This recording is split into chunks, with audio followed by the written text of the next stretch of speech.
Here at 5:30, uncertainty among the migrant community as President-elect Trump prepares to return to the White House next month. Thanks for staying with us. I'm David Wade. I'm Courtney Cole. Now, Trump has promised a mass deportation of undocumented immigrants, but sanctuary cities like Boston have offered migrants protection and help getting a fresh start. As WBZ's Mike Sullivan shows us tonight, while politicians battle over what comes next, migrant families are caught in the middle.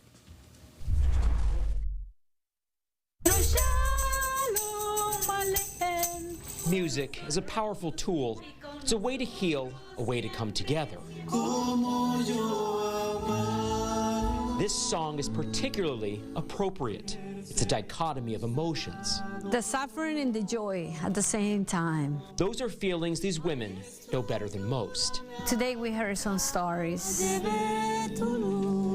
Rafaela Radke is a local minister. Gracias por tu bondad. Her prayers are reaching the ears of migrant families from Haiti. People don't understand what they have gone through to get here.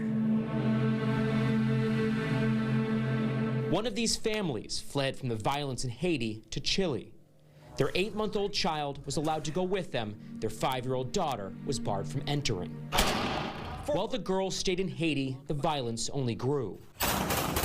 The militia took over their houses and they hid the little child from these men. Over the course of the next 8 years, the family made their way to America, passing through 10 countries, sometimes by public transit, sometimes by foot.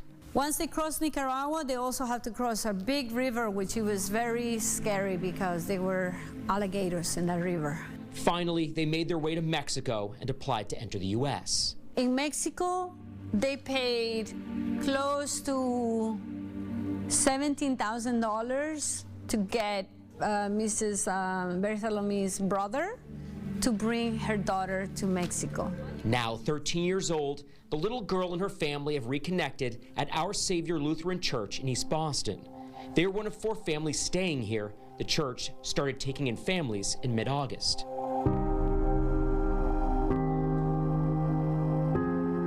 That night, I'd say it was 25 people arrived. Pastor Don Nanstead says the numbers quickly grew. Some have moved on to stable housing, others remain. Their belongings cling to the walls of the church, and to think these are the lucky folks. Many people are literally choosing. They're sleeping outside Wallaston Station. They're sleeping in the airport. They're sleeping, wherever they can find because they want something long term. Hannah Hafter is an organizer with Episcopal City Mission. She is helping to spark an interfaith movement to provide shelter for migrants stuck in a brutal catch-22. So basically, you can have housing immediately for a short term, but you give up the chance to access the longer-term shelter. Those migrants who go to temporary respite centers are guaranteed 5 days of shelter, possibly up to a month. Going in bars them from getting onto an emergency assistance wait list for 6 months. That ever-growing list can lead to long-term shelter. Except Hafter says people aren't leaving the shelter due to Boston's housing crisis. Immigration critics say migrants only fuel the problem. It may be well-intended, but as I said, it does impact the ability of other people to find needed housing. Ira Melman is the media director for FAIR, the Federation for American Immigration Reform. We do have to look at, not just the interests of the people who are coming here, but also the interests of the people in the receiving society. Who's going to be impacted the most? And most often, it is the people who can least afford it. Melman believes America shouldn't be encouraging people to take the long and sometimes dangerous trek to America for the promise of free housing and services. That sanctuary cities should foresee the financial burden that follows. You should expect that you are going to get a large share of the illegal population, and as that happens, the costs and impact are going to continue to grow. This includes jobs, a task some immigrants are struggling to find. We applied for a program called Home Base that should help with renting an apartment, but we need to have some kind of income first. And I already have a work permit, but I have not been able to find work. Like other migrants, June Judy has expertise in numerous trades. There's just barriers. English not being his language and not being able to speak it well, Even if you apply for jobs, you don't usually get the jobs. Gabriel Jean came to the States with his wife and son. But Gabby. They passed through Brazil and Mexico to get here, sometimes through the woods. You know, you are crossing people that on the floor that passed away, but you had to keep going. He's staying at Bethel AME Church in Jamaica Plain. Kendi Valbrun is the program director here.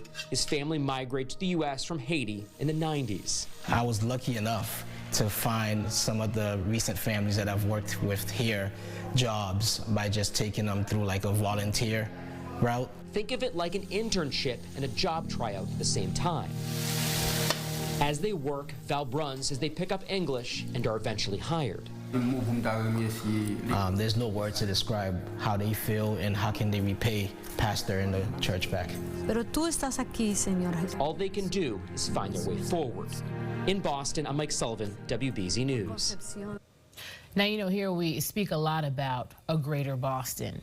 This is an example. We have to talk to you a lot about migrants, what's going to happen, President-elect and his plans, but going beyond those headlines and taking you and putting you into the experiences, pulling the curtain back. Like, this is what we mean when we say a greater Boston, helping you to understand experiences that maybe you haven't had before. Some of the stories you hear in that story are eye-opening. To hear that it took a family almost 8 years to make it through South America all the way through Mexico to finally get here. They go through a lot, complicated process about what's going on, something we'll stay on top of.